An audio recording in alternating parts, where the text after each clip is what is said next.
this week's news, we're taking a look at the Göteborg Film Festival's Nostradamus report, which is the industry insight and crystal ball into the future. Next issue was from the window system to the content landscape.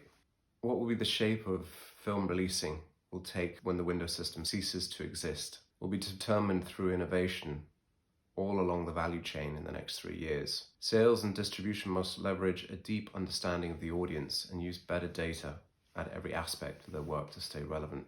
So we've been saying this for a while. It's interesting because we go both to the Unique events in Barcelona and, I don't really think the distributors, particularly on the marketing teams, have anything where they get together themselves here, which is one of the reasons why we started to do the webinar that we hosted last week, and that we'll be pushing out, repeatedly over the next few months with new topics and new panels.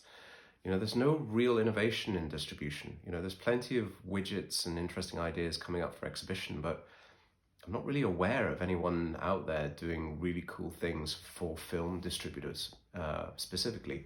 Yes, there are agencies out there, and the agencies are focused on, the creativity of the campaign or the reach of the campaign, but I think outside of us, there's very few people that are really focusing on distribution as being something that needs to innovate. So we're facing this challenge where the window is essentially disappearing for certain types of content, dramatically reducing for most types of films going forwards. And, we're going to have situations where certain studios are going to be doing simultaneous release to their platforms, like Warner's probably going to continue after the pandemic, I would say. We're going to need as an industry, start to look at this thing called audience data. And it's something that we've built our entire systems around at Groovy and raised, quite a lot of money through the European Union to start building our prototypes. Outside of that, I think we need more entrepreneurs on the distribution side to come into the business. I don't think it can be just coming from the major industry bodies. I think we need raw blood entrepreneurs who haven't potentially been through the system, are looking, so their thinking isn't confined, and they're looking at the opportunity and seeing what they can actually do with it. The interesting thing is, we at Groovy, no one's actually from an agency background. We kind of stumbled into this about 10 years ago, but we were originally a tech platform. And then just by and by, I think, we were running out of money, and, one of our clients felt sorry for us. Well, it wasn't even a client. We hadn't really managed to sell them anything, but they gave us the first project for a film because they could see that, we could build some interesting things. So this innovation in this sector is an important thing. And I'm really interested in seeing if there can be any way we can encourage more great minds into this space, because, we face such an archaic way of releasing films, and it doesn't seem to be the right that we're stuck in this rut of following the same process, especially given the fact that the pandemic has literally ruined the way that we've done everything in the past previously. So we're really forced now, and I'm hoping to see that happening over the next few months. Looking at the next point, global shifts and the European opportunity. Globalization of the media market and increased interest in content from around the world is creating a historically unique opportunity for European production. And feature film numbers are expected to shrink, but overall volumes will be staying strong or may even grow for, say, TV programming. So yeah, it's absolutely a great time to be in European production. The world is literally your oyster. If you have an interesting storyline, the chances are, subtitling is getting easier. People are more open to, experimenting with new types of content.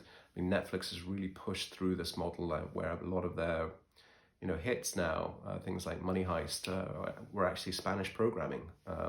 They'll probably be remade for the American market, but it's interesting to see that these foreign language films with subtitles are generating huge audiences online. So feature film numbers are expected to shrink. That might be true, that might not be true. SVOD platforms are now focusing on producing films themselves. So, we've heard from Disney Plus and, Netflix's production budgets, but I think everyone is, from a differentiation perspective, to make their content pipeline stand out a little bit more, is looking at making their own content so they're not beholden to the license fees or the demands for content that are obviously ratcheting up these fees as well. And obviously Netflix is an example of a major international player doing this. And Sky Movies is also an example of a local player in the UK market beginning to branch out into their own productions. So what are your thoughts? If you read the report, we'd love to hear your feedback too.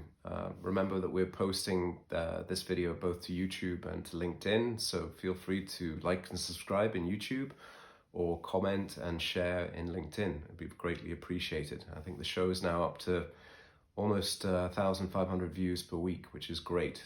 And we'll be pulling in some interesting interviews over the next few months as well to sort of break up not just my perspective, but the perspectives of people that work within the industry. That's the show this week. Thanks very much for joining. As I said, we've got a whole system of really great webinars planned. The next one we'll be looking at production and self-distribution, so that'll be going out very shortly. And you can join us later this week when we'll be looking at the results of the live surveys conducted during our first audience project webinar that we ran last week. We had some very interesting polling figures come back from the 400 people that tuned in. Thanks very much. Have a great week. Talk to you again soon. Bye.